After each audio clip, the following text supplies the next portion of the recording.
बाहर जाकर के हरिराम व्यास जी चुपचाप बैठ गए।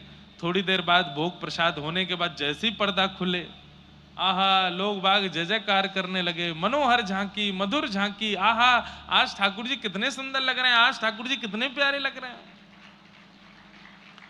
तो हरिराम व्यास जी बोले, ये लोग मुझ पे व्यंग कस रहे हैं, ये लोग जरूर मेरे ऊपर व्यंग कस रहे हैं, टेढ़ी मेढ़ी पाग है, पाग पूरी खुल गई है, तो मुझ पे व्यंग मार रहे हैं कि देखो आज कितने बढ़िया ठाकुर जी सजे। कोई दर्शनार्थी बाहर आया रोता रोता, बोले व्यास जी आज की झांकी तो नेत्रों से जा ही नहीं रही है। बोले सच बता? बोले और नहीं। बोले उधरी वही पाग में तुमको बड़ी बढ़िया लग रहे हैं ठाकुर जी। बोले उधरी वही पाग, आज ना तो मुख दिख रहा है, ना चरण दिख रहे हैं, ना हाथ दिख रहे हैं, आज तो दृष्टि पाग पे ही अटकी भैया। इतनी सुंदर पाग ठाकुर जी पहन के खड़े।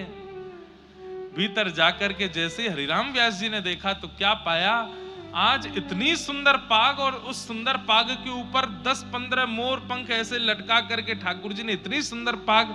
पुत्र को बुलाया। हरिराम व्यास जी बोले तूने बांधी पाग? बोले नहीं पिताजी, आप जैसी छोड़ गए थे वैसी थी, पता नहीं कैसे बांध ली। तुरंत हरिराम व्यास जी के नेत्र बंद हो गए, और नेत्र बंद होते ही मन में झांकी प्रकट हुई। क्या कि जैसे ही ये, अरे सुनो तो बात, चेन्नई वारेन की जय हो, बात तो सुनो पूरी। मन में झांकी प्रकट हुई कि पाग बंधी कैसे। तो नेत्र बंद करके जब देखा तो क्या पाया कि मैं तो उधरी भाई पाग छोड़ के बाहर चलोगे और गुस्सा में।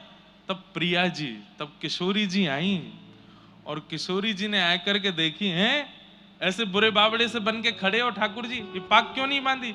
बोले आज मोए आपके हाथन से बदवावे को मनो, या हमारे हरिराम व्यास को परेशान कर रहे हो, अब आप आए गई हो, अब आप ही बांधो। तो आज की पाग किशोरी जी ने बांधी है ठाकुर जी को, इसलिए इतनी सुंदर लग रही है।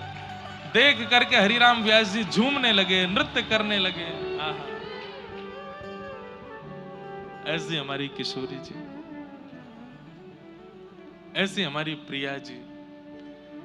तो बंधुओं, कभी कभी ठाकुर जी बहुत परेशान करें श्रृंगार करावे में, तो श्रृंगार उनके अंग पे पधरा दो, और किशोरी जी को ध्यान करो, हे लाडली जी ये आपसे ही श्रृंगार करावेंगे, आप ही आके श्रृंगार करो।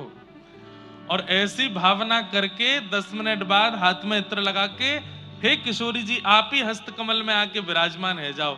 आप जैसे ही श्रृंगार करोगे ठाकुर जी देखना एक वस्तु भी नीचे नहीं गिरेंगे, तुरंत उस श्रृंगार को स्वीकार कर लेंगे, तुरंत स्वीकार।